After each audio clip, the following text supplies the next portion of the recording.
just kicking down the cobblestones, looking for fun and feeling groovy. Ba-ba-da-da-da-da-da, feeling groovy.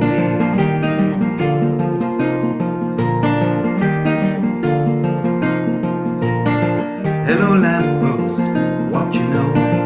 I come to watch your flowers growing. Ain't you got no rhymes for me? Doodly-doo-doo, feeling groovy. Ba-da-da-da-da-da-da, feeling groovy.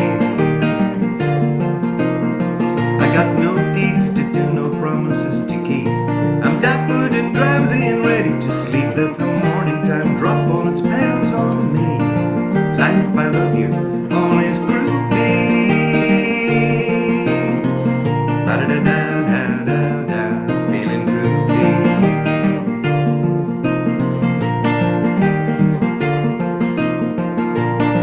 Slow down, you move too fast. Gotta make the morning last. Just kicking down the cobblestones, looking for fun and feeling groovy. Da-da-da-da-da-da, feeling groovy.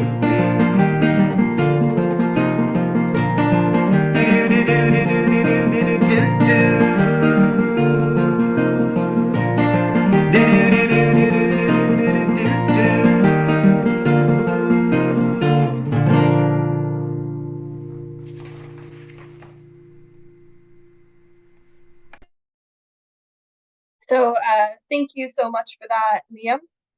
And hello, everybody, and you're all very welcome. We're looking forward to hearing more from Liam Merriman shortly. And my name is Elizabeth Moen, and I'm the Director of Festival in the Van. And alongside my colleague, Anne Hendrick, we are delighted to welcome you to today's seminar on Songlines, our Arts and Health Program strand, which is focused on engaging people with dementia through poetry and song. If you're new to the work of Festival in the Van, we pitch ourselves as being an ice cream van for the arts. Since our founding in 2020 by Gemma Tipton with the support of Creative Ireland, Festival in the Van has reached 12,000 people and counting in every county, with a significant focus on engaging audiences that would not otherwise walk through the doors of arts venues, whether that be because of illness, disability, living rurally, or simply feeling a little outside your comfort zone. We performed in car parks, emergency accommodation centres, in front of castles by the sea, and we've transformed previously derelict spaces into something magical. One of our core goals is to create moments of connection to the arts and to cultivate a sense of belonging and inclusion through the arts. We really believe in this power that the arts have to make you feel alive and to restore you to yourself. Songlines aimed to, and I believe did, achieve all of these goals and more. I'm delighted that we're joined today by Anne Hendrick, our Songlines project manager, who will say a few words about the context of the project. We'll then be hearing from the fantastic poet Margaret Galvin, followed by musician Liam Merriman, Grantstown Daycare Centre manager Paul Carey, and artist Joe Brennan, who evaluated the project on behalf of Waterford Healing Arts Trust. Joe will then facilitate a short discussion amongst our participants, and we'll wrap up promptly before the hour. If you have any questions, please feel free to pop them into the chat as we go. We're incredibly thankful for the support of the Arts Council in making Songlines possible, as well as Waterford City and County Council, Wexford County Council, Waterford Healing Arts, and Poetry Ireland. The staff and residents at Care Choice Dungarvan and Dungarvan Community Hospital, Grantstown Community Village, and St. John's Community Daycare Centre could not have been more attentive and lovely to work with. And our two-man crew, Benny Lynch and Vince Doherty, ensured, as always, the shows went off without a hitch. We'll be hearing from two of the fantastic artists who worked with us on this project today, but Billy Roche and Lani O'Hanlon also worked with us on Songlines and created something truly special. So I'm going to hand you over to Anne now, who will speak a bit more about how Songlines came to life. Thanks so much, Elizabeth. Yeah, I'll just give a little bit of context for the project itself. So in March 2022, myself, Gemma Tipton, Jane O'Hanlon and Marie Brett discussed how we might improve our work in care homes, moving away for some of them towards a more participatory model. Gemma and I were very keen to shift the axis from performed at to performed with. in designing the project. And we learned in doing it that dementia is often used as a catch-all phrase, which is sometimes not very helpful as it varies so much from person to person. So during the project, I used as a very valuable guide, Nikki Gerard's book, What Dementia Teaches Us About Love, which I'm sure a lot of you know very well. Bringing the arts to marginalised communities directly and activating employment opportunities for artists from and living in Ireland has always been the core goal of Festival in a Van. And we work very hard to always strategically build valuable collaborative relationships, strong partnerships, and even wider networks. Participation, big or small, loud or quiet, with the people taking part in Songlines was very important. And because of the kind stewardship of the 4 artists and the staff at each location, we achieved this. We are currently wrapping up the very, very last phase of the project, which includes some gifts for our hosts, which are 2 specially commissioned illustrations by Wexford and Waterford artists, and specially designed cups for the 4 main centres, because as we learned, Songlines was very much focused around the ritual of tea and scones. Festival in a Van have been very fortunate to work with 4 extremely detail-oriented, talented and experienced facilitators. And Songlines worked hard towards helping people reaffirm their identities and their life experiences. It's a hard project to describe and even harder to report on for me and Elizabeth, as most of the magic happened in the moment. But I think that was what made it very special, impactful, and gave meaning. So thank you so much to everyone involved and for all your hard work. And now I'm going to hand over to Margaret Galvin to discuss her experiences with Songlines. Thanks, Margaret. Margaret, you're on mute there. So Thanks, Elizabeth. Good afternoon, everybody, and thanks, Anne, for the introduction. And as Anne says, it was indeed my privilege to work along with Wexford writer and musician Billy Roche in facilitating Songlines at Grantstown Priory Daycare Facility and St John's Hospital Daycare Facility in Enniscorthy. And really, I think I would rechristen those 2 venues. And you know what I would call them? I'd call them Rumi's Fields, because the mystic Rumi says, out beyond the idea of wrongdoing and right doing, there is a field.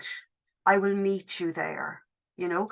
And I guess what he's saying is, out beyond all the labels, all the hang-ups about our cognitive status or our health status or personal narrative status, there's actually a place where human beings can shed all of that and encounter one another in a way that's absolutely radical and absolutely wonderful.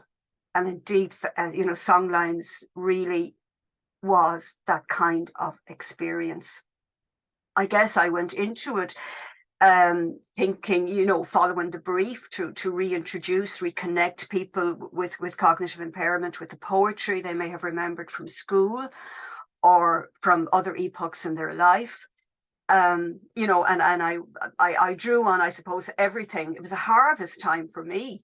I drew on, you know, my past work experience with the library service as editor of Ireland's Own. I particularly drew on the 6 years I spent studying social care in my 50s, which was such a privilege.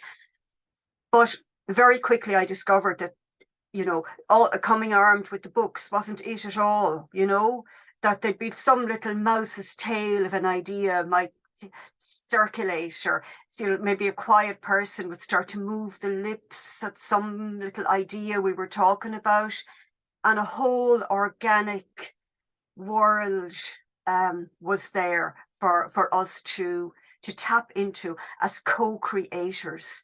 There was absolutely no sense of doing something for people. Here we were as equals, you know, and that is very much what I worked out of. Anne quoted the Gerard person about what dementia teaches us about love, and who the one who guided me was the great theorist Tom Kitwood, the great man and great practitioner in the field of cognitive impairment, who said the personhood of individuals with dementia needs to be continually replenished, their selfhood continually evoked and reassured. And that is what Songlines gave us, certainly gave me the opportunity to do, to tap into all that constituted people and to absolutely reassure them that they were as valuable, viable, and authentic a human being, you know, in whatever state they were in, as they were throughout all the other epochs of their life.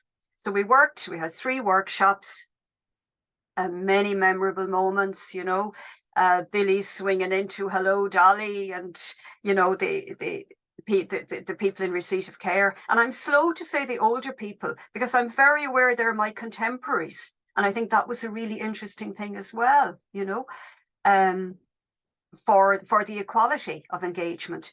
But as I say, Hello Dolly or the Whistling Gypsy, and suddenly we're back there and we're seeing the old green vards coming down the road, and the travellers are coming with all their romance and their danger and their fascination of a vagabond community.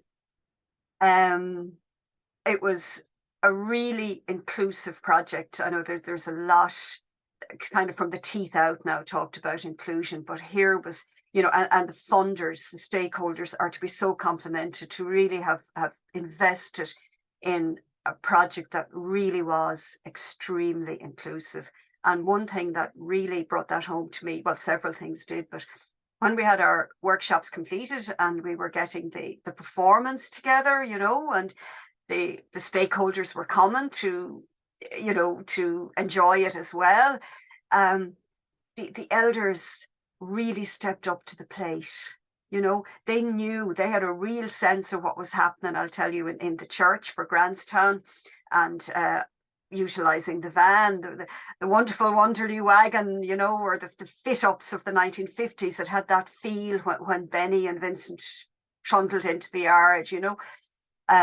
But all the elders really stepped up to the plate and really grew in emotional and indeed physical stature when they were called upon to perform and to contribute and to co-create with us that performance. I know Paul Carey from Grantstown is going to talk, and I really would have to compliment Paul and also the people in St. John's Hospital and the staff on the ground, who were magnificent. And I would pay, I suppose, particular tribute to the care assistants, the foot soldiers, the day in, day out people, you know, who by their every hand's turn mediate all that is revolutionary in social care thinking now. And they certainly did that, and their willingness to perform with us and co-create with us was just so fabulous. And I think we operated from and achieved all that is best, all that the theorists tell us that is required in psychosocial care situations, and that is comfort. Everybody performing and engaging at their level of ease, you know, whether it was the vocal person or the person whose mouth just moved barely imperceptibly, but you know, connecting with memory. So certainly comfort, attachment, you know, they were just thrilled and delighted to see us and so warm in their reception of us. Inclusion, occupation, identity, and above all, love. So just thank you for letting me do that. Thank you so much for that, Margaret. And so next we'll be hearing from Liam Merriman. And bear with me while I sort out the tech. So over to you, Liam. Thanks. Can you hear me okay? Yep. Yeah, good. Well, my name is Liam Merriman and I'm a full-time musician. I've performed on the live music circuit in Ireland over many years, and I still do. My songs have been released on record by Polygram Records, RTE Records, and independently, and covered by other artists, including the wonderful Maura O'Connell. And my work has been published in America by Cohesion Arts as a contributing writer and artist to the Nashville-based 1861 project. I've done TV as well, performing my own compositions, and received airplay for my work on the national and local radio stations. I've 7 albums, which can be found out there, tracks from them on YouTube and various digital platforms, mostly recorded in Nashville, Tennessee, with the 2020 Grammy Award nominee Tom Jutes in the producer's chair. I've been working in music and healthcare since 2007. During that time, I undertook 2 pan-European hospital projects led by Musique et Santé in Paris, each delivered over a 9-month period. The project partners included Music Network Ireland, the Royal Northern College of Music in Manchester, Turku University of Applied Sciences Finland, and the Krakow Academy of Music in Poland. I experienced working in many delicate and challenging medical settings in participating hospitals across the UK and Europe. My role at Realta Waterford Healing Arts incorporates training, working as a healthcare musician in acute and chronic medical and psychiatric wards and in high support community settings. Our Healing Sounds programme brings live music into the South East Palliative Care Centre. I work with Grania Hope at Music and Health Ireland as a musician and trainer, and we can be found sharing music in highly sensitive health settings with children and adults, from paediatric ICUs, oncology, cardiovascular, mental health, stroke, end of life and bereavement support. As a visiting lecturer at the World Academy of Music and Arts in Limerick, the Royal Irish Academy in Dublin, Dundalk and Waterford Technical Universities, I've worked with various student groups, both medical and musical, introducing them to the field of music and health. I became involved in Festival in Advance through my work at Realta Waterford. I was already well aware of the project, the fact that it was rooted culturally in the heart of nursing home care and inclusive of cognitively challenged residents appealed to me. I've been working in Alzheimer's and dementia settings for 15 years, being constantly surprised at the level of connection that can be achieved by music and the arts. As a result, the project seemed like a good fit for me. Partnering with Lani O'Hanlon, whose sensitive and inspiring movement and dance work I'd had the privilege to see in a dementia setting was music to my ears, and that is even without mentioning her prolific creative writing skills, for which she is deservedly nationally renowned. Working close with Lani was an opportunity I couldn't miss, so I was on board. The Festival in a Van team itself was a source of support from the get-go through to the finish, as well as our evaluator Joe Brennan. And of course the staff on the ground in both the Dungarvan Community Hospital and Care Choice were absolutely with us the whole way. The number of project visits is relatively small in which to be introduced to residents, earn their trust and build connections. Ahead of the project, we took it upon ourselves to call into each setting and meet the staff and have a short hello taster session with the residents. This approach meant that we weren't going in cold for our first visit. We were returning as promised. We reached out to the residents and connected through their music, song, words, poetry and gentle movement. We sometimes used agreed themes to pique their interest and open up the way for their stories to emerge. Creating a supportive space and openings for residents' voices and stories required from us empathy, energy, huge levels of concentration and 360-degree vision. The need to tune into and pick up on body language and facial expression, to be aware of energy levels, to manage the group so that quiet voices were heard as much as the dominant ones, again required diligence and full-on concentration on our part to ensure inclusivity. It's easy to get drawn to those who like to talk as you feel you're getting a response. We had to be mindful that each individual voice had a story, and with our support, at their pace and level of expression and ability, these colourful tales could emerge, be captured and become part of the creative output of the project for residents, families and staff to acknowledge and enjoy. The van was a brilliant innovation during the pandemic. Now that we're back inside the settings, I felt it may have created a little sense of distance between ourselves and the residents on the final day, even though we had worked closely together as one big team in the same space up to that point. On the plus side, it does create a wonderful atmosphere and makes the occasion feel like a real festival event. Working as part of a creative duo with Lani, sharing the load, building trust, making connections, supporting the residents' voices and stories, singing and dancing is all part of this dynamic project. Our years of experience in the field and our training in arts and healthcare practice really stood to us, I felt, and helped everyone to get the best out of the project, the residents, families, staff and ourselves. So I hope that gives you some initial insight, and there's more we can delve into during the open discussion. So thanks for listening. Thanks very much for that, Liam. Next.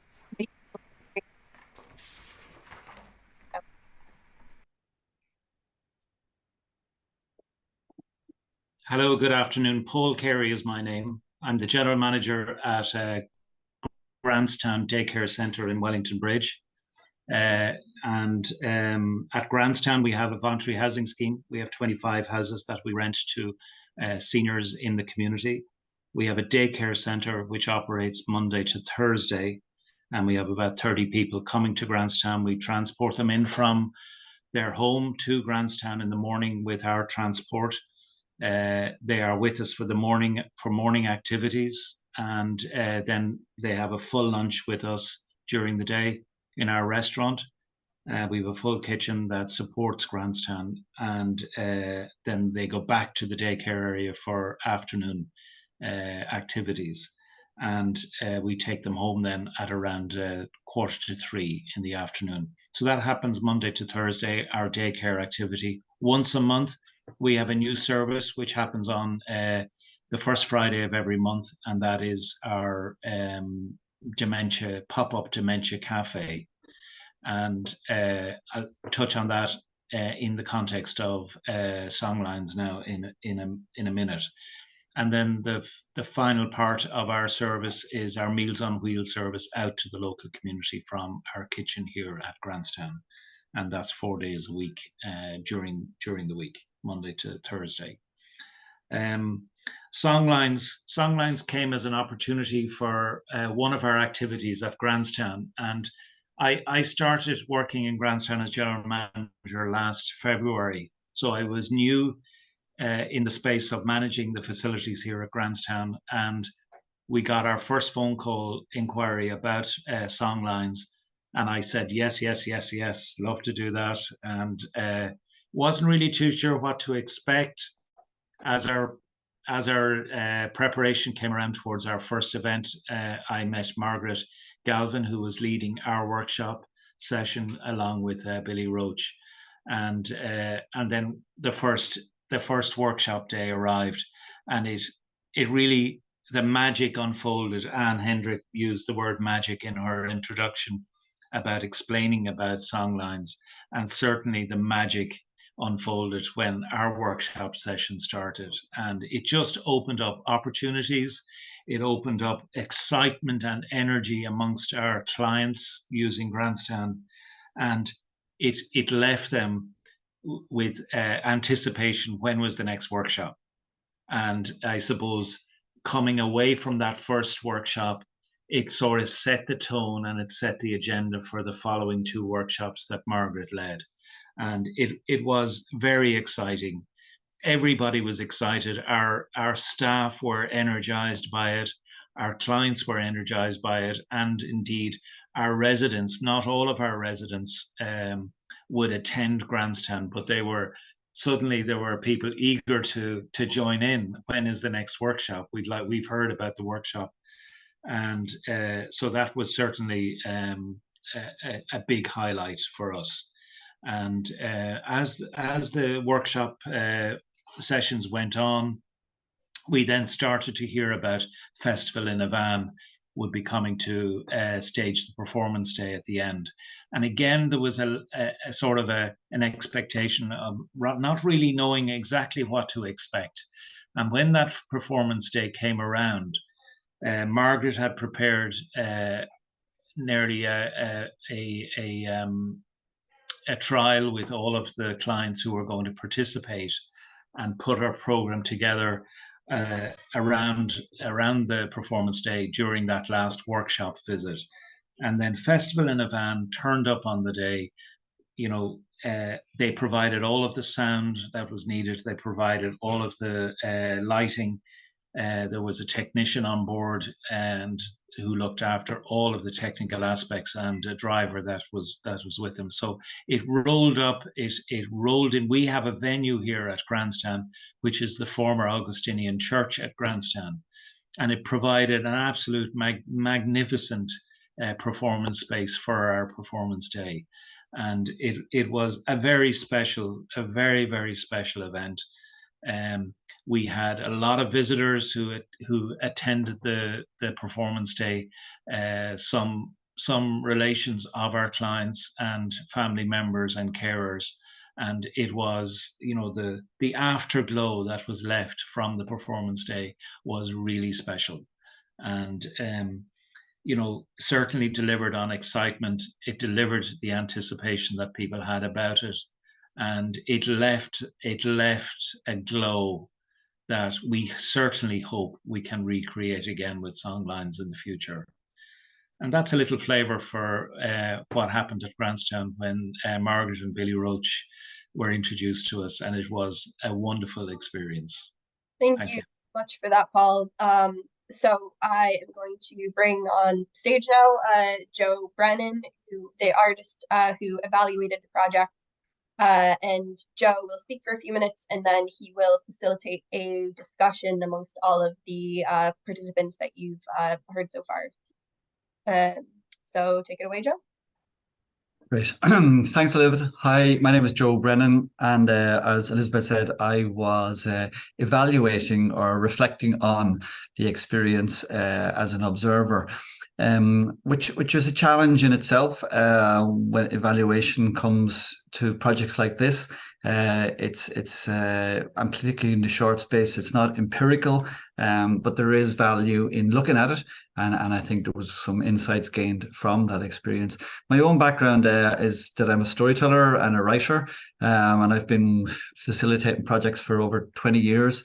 And in more recent years, a lot of projects within health settings. I work with the Arts Ability Programme here in Wexford. And I also work with Waterford Healing Arts, same as Liam, as a storyteller, telling in health settings in with mental health and dialysis and pediatrics. I've worked in a lot of situations working with older people over the years and projects and reminiscence. So that's what I was bringing to it. The others have spoken about the ins and outs of the program, their experiences. And I'm not going to reiterate it because they've given such a clear and precise insight into the good things that really worked and their experiences, and I can only echo those. Overall, the project was successful, and everybody's talked about the great the glow that was generated among the participants and also among the staff. And I know Paul mentioned the staff being energized, and it was something that struck me in all of the venues, how the staff were seeing their participants in a different light and learning new things about them. And that was of benefit then into the overall care that was happening, and not just the care, but the interaction and the relationships between people, which was a great outcome as well. Probably a longer lasting one, maybe in some ways. So I'm not going to talk any more about what my involvement was. I think we'd like to hear more from the various artists and from Paul. So we'll open up a little bit of a discussion. And I know the people can put questions in the chat. So if there's any burning questions, we might have time to come to those. We don't want to keep you too long because I'm sure some people are on their lunch break and need to get back to work and finish that sandwich or whatever else. So Liam, you're still on mute there, just be aware. Okay. The first thing that popped out to me was Margaret, you gave that Rumi quote about the field that's beyond the rights and the wrongs. I thought it was such a beautiful image. And it's probably, whether we're aware of it or not as artists, is what we're trying to do, essentially, I hope anyway. So I'm curious, from your point of view, how as an artist, do you prepare to open up that field and invite people in and be comfortable? I think immediately, on entry into the two venues, there was such a welcome. There was no kind of standoffishness, no looking you up and down and what will this one be like. There was such a warmth, and I'm very interested in sociology, and a phrase I like is the warm vibrancy of common existence, and they're looking, where are you from? And would you know people I know? And I think the fact that I am of the same generation, just, a couple of years in the difference, that it was just great to be able to say to these people, look, I know what it's like to be in a house with no water or no electricity, and hauling the buckets up after I home from school. So I think this kind of artistic work, this kind of arts in healthcare and arts in elder care, gave such an opportunity to draw on my own personal narrative, my own personal reflections and my own writing is very much based on reminiscence work, and not in any rosy-hued way, I can assure you. It's very gritty work. But that kind of human engagement was instantly ignited between us, you know, all of us, Billy and myself and the participants. And as I say, when they were willing to engage with us so warmly, you just ran with it, you know. Yeah, great. Yeah. And Liam, can I ask you on that one as well? I mean, you know, that image of the field, and I know you've a lot of experience of working with people. How does the artist, you know, I'm sure there might be people joining us who might be new to this work. How do we achieve that? What's the work that we have to do? Yeah, well, I think the core thing we need to do is to connect on some level, particularly where people have cognitive challenges. You've got to meet them, and that's one of the great powers of music. That if you can find, as we do, we go in search of their music. We try and find music that's inside them, and gently bring it out, and that forms a wonderful connection. We start. You know, I start on one side of the bridge, and the person that I'm engaging with is on the other side of the bridge, and I've got to find a way to bring them close. So I would start maybe with using a song from their repertoire. I have a fairly broad repertoire at this stage of music of different generations, and I will try something and gently at their own level of energy. And in their own way to meet me, you know, in song, if you like. And once that door opens, I can gradually hand over the process to a situation where they become the lead musician and I'm just there facilitating their expression and supporting them. Now, it doesn't happen instantly. It's something you work on. But it's extraordinary, particularly in dementia and Alzheimer's, to see where people can come back from and can be very lucid in the moment in the context of their music, which sparks their memory bank and brings them to a place where they're comfortable and they can have a lucid conversation with you, which is fantastic. So it's all about making that connection. That's the core thing. Sometimes it can be very instant, and sometimes it might take, you know, it's over a period of a few visits that people gradually, there's a little bit of recognition there. And I'm talking about people now who would be very deep into Alzheimer's. But you know, it does come, but it does take a lot from the artist to, you know, to invest your time, your energy, and work at their pace of ability and level of energy. And then we meet in the middle of the bridge. And as I said, sometimes they come over and run the show from my side. And that's where I'm going. That's what I'm trying to achieve each time I go in and find ourselves in the roomy field.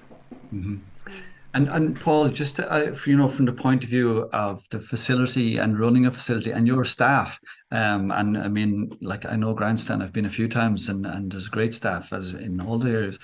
How would you see their role in creating this space as well? That field where the doing and there's no right or wrongs. Yeah, I suppose our staff are fantastic, and they know where those connection pieces are for our different clients that are with us. And some of them connect with music or with dancing or with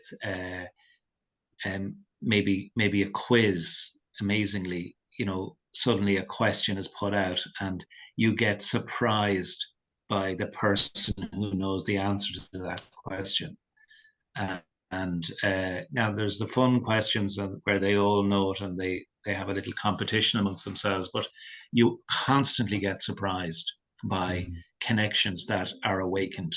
And our staff are really good at that. You know, they know that such and such a client loves to sing, and you only have to mention, and this might be somebody that is not very good mobility because of their diagnosis, or has other things that are a challenge for them. But when it comes to music, or it comes to reciting a poem or remembering the answer to that question, it is just amazing to see it happen. And Songlines really provoked that.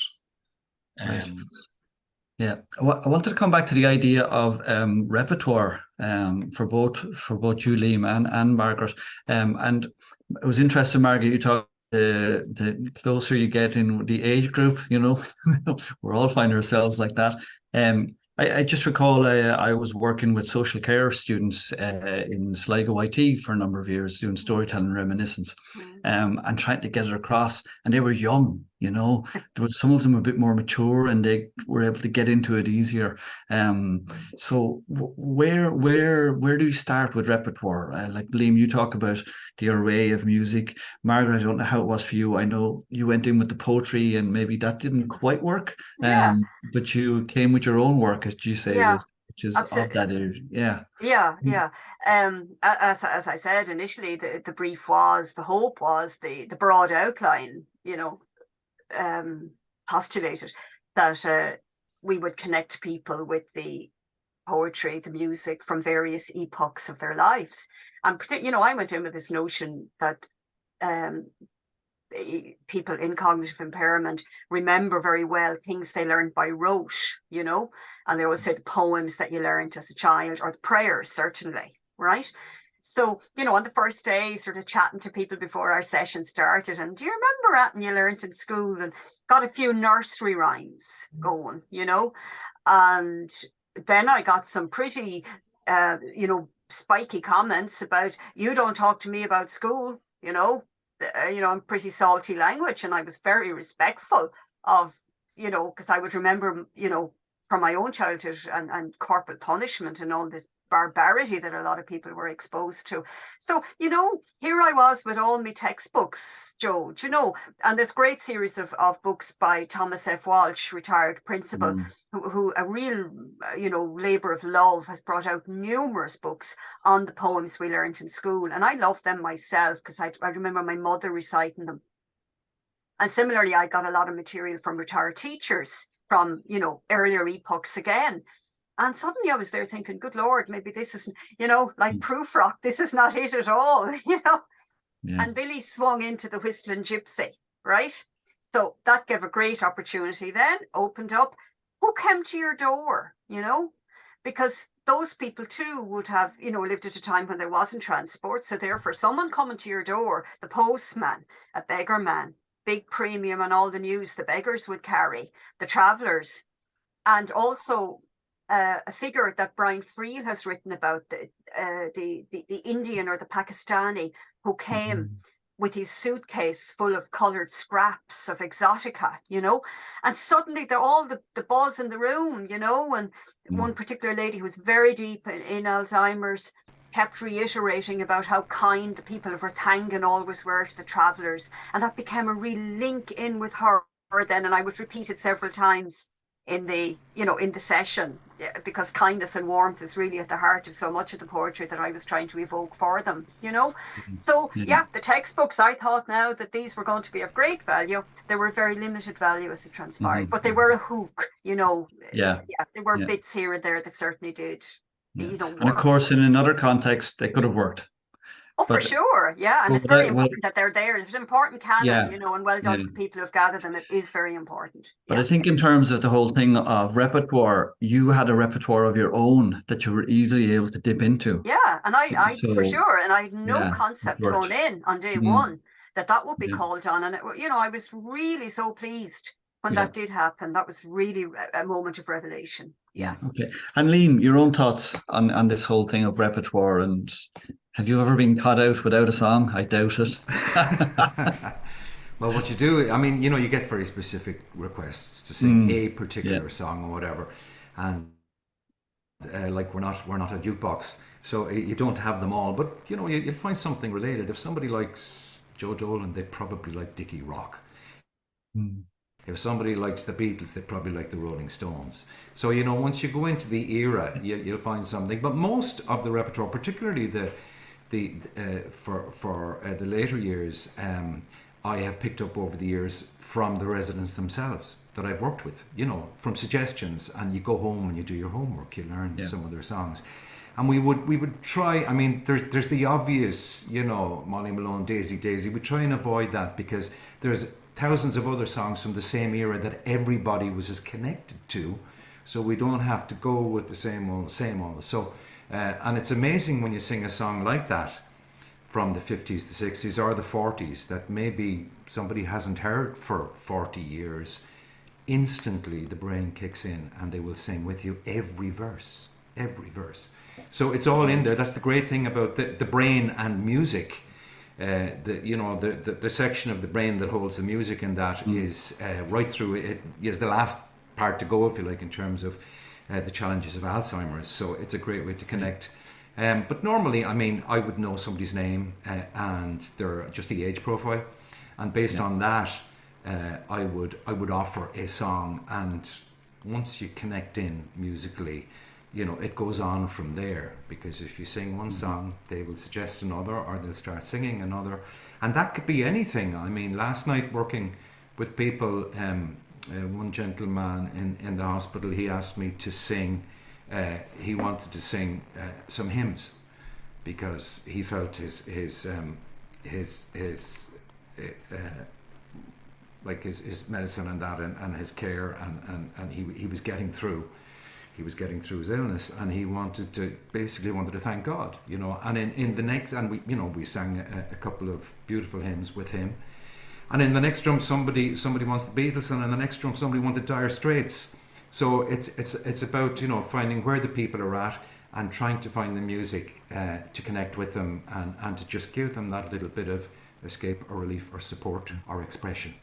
Great. That's it. But it's all around gathering as much repertoire as you can to connect in as many ways as you can, to have options. Yeah. And then having to do more homework. Yes. You both mentioned there about, picking up on those cues from people, whether it's a little movement of the lips and stuff, which is fascinating, and that need for that observation and presence, I guess, which is so key. And if we have time, I'll come back to it. But I'm just curious about the venues, which were very different. Liam, both of your venues were residential, whereas Grantstown is an unusual maybe mix in the country of there's residential there and it's day, and St. John's is day. And there is a question there that somebody has posed to you, Paul, and I'll talk to the others about it as well, in terms of the venue receiving the work and what about, is there any particular logistics that were an issue for your venue as such, as the organizer? For the workshop, we adapted our activities area. So we had a natural space where we were able to have the workshop that Margaret and Billy led. And that worked very, very well. So people were in their own comfortable environment. They were in a space that they knew. They were still able to utilize the facilities of toilets and bathrooms and familiar with the space. That was important. Moving the performance day then to the church was an occasion. People dressed up. People put their best on, put their best foot forward. It was an occasion. And they saw it and felt it as a special occasion, and they were able to respond to that.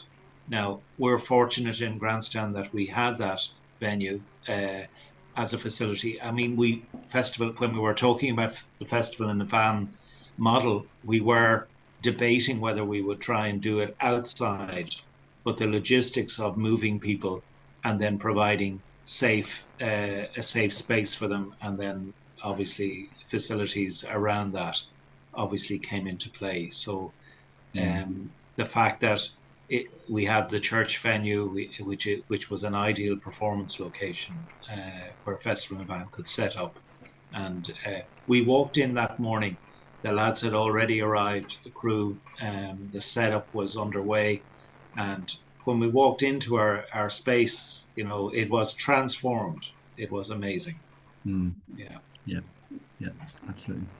Thanks, Paul. And similarly, like St. John's managed to have it outside. The van was outside, the sun was shining, and sun obliged us, Joe. Yes, certainly did. Yeah.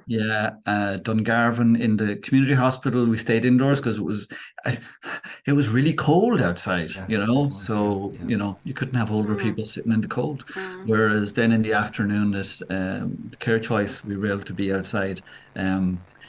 challenging, as you mentioned earlier, was in the car park, and you were quite far back from the participants, so that was the challenge on that occasion. I'm really conscious of the time. And just to come back to venues, I was just going to very quickly to ask Liam, yourself, and Margaret about challenges and opportunities in the different settings that you had. Like Margaret, you had day, and Liam, you had residential. Very different operations. Yeah, very different operations. With the residential, the staff are so close. It's like their own family. So the staff are a huge support in that sense, in tapping into and making connections and supporting the connections, and the staff really held our hands extremely well, and it's a huge benefit when you're in a situation like that. Just 3 visits, and you're getting to know people and so on. So the relationship with the staff, is a real winner. There's no doubt about that, and that was our experience in both settings, in Dungarvan Community and in Care Choice. They were with us the whole way. Right, Margaret. Any? Yeah, well, I guess the fact that we were in daycare facility and people were going home was interesting from one point of view. That one particularly vocal gentleman down in Grantstown would come in armed with stuff that he had brought in from home. So that was really nice, that they could tap into. Oh, I have a poem about my father hanging, on the wall at home, and I'm going to bring that into you and put that in your pipe and smoke it, kind of a feeling. That was one big, very good thing, I guess, about the fact people were also at home. Yeah. Yeah, and there's a sense there that struck me, is that people who are still at home, obviously their care needs are not as great as people who are in residential, so they have a greater degree of agency, if you like, to do things like that, to bring materials in, which is interesting. Right, yeah. Just one other quick point. I feel that through the project and the topics and the themes that came up along the way, there was quite a number of residents who connected to each other in ways that they hadn't realised they had similar experiences, similar likes and dislikes and so on, and the themes of the poetry and the music opened up, I think, new channels of friendship for people. Yeah. Who were living closely together but didn't realise they could be more connected. Yeah. So I thought that was a lovely outcome as well. Yeah. Paul, were you going to say something on that? Yeah, no, that's a very interesting point, and that was evident in Grantstown as well. There were a lot of surprise moments where connections that nobody else was aware of came to life, and that was amazing. Yeah, and I know that was something staff commented as well, that they learned new things about people that they didn't know before, and obviously that creates a whole new dimension to the relationship and new things to talk about and connect with. I think we should wrap it up, and just going to say great thank you to Paul, Margaret and Liam for sharing your experience and knowledge and insights, and I hope people learned about the project and learned about the experiences. There's so much more you can unpick, but at least it gives people something to go on and to start discussions. And there's resources out there if you want to learn more about working with people in this cohort, if you like. And so thanks a million to everybody, and thank you to everybody who came along to hear about the project today. Yeah, and so thank you so much again to all of our panelists. And I loved hearing that word connection come up again and again, which really, if I was going to put one word on the project, that would be it. So thank you so much again to Margaret, to Paul, Liam, and Joe for such an insightful and engaging conversation. So as Joe said, we're coming towards 2 p.m, so we're going to wrap things up. But I just wanted to say a huge thank you once again to our panelists and to everybody who made this project possible. So the Arts Council, Waterford City and County Council, Wexford County Council, Waterford Healing Arts, Poetry Ireland, the staff and residents at Care Choice Dungarvan, Dungarvan Community Hospital, Grantstown Community Village, and St. John's Community Daycare Centre. And a huge thank you to you for joining us for today's discussion, and I hope that you found it as thought-provoking and useful as I did. So we're going to close things out now with one last poem from Margaret Galvin. Margaret, if you might do us the honors. Okay. Well, to reiterate the notion of connection, I've chosen a poem of my own called The Embroidery Lesson Remembered. And it tells the story of how, as a small child, I forged a long friendship with a very eccentric, reclusive woman, old woman. I knew she was very refined and I couldn't sew when I knocked on her door. And this is what happened. The Embroidery Lesson Remembered. Because she was a spinster with a reputation for refinement, I chanced a timid knock, asked for help with the sweaty rag of a cushion cover I tried to embroider and threw from me in frustration. I sat beside her on the chaise longue, the velour threadbare and jaded in places. She drew jewel-coloured threads from her sewing basket, ruby for roses, emerald for moss and fern. She pierced the calico with flashing jabs of the needle, stitched plain and decorative, outlined leaf and vine, showed me how to layer and embellish. She offered biscuits from a tin she called a barrel, a vintage object with a tea rose motif, an artifact that still appears in the dreams I wake from in sorrow. Wow.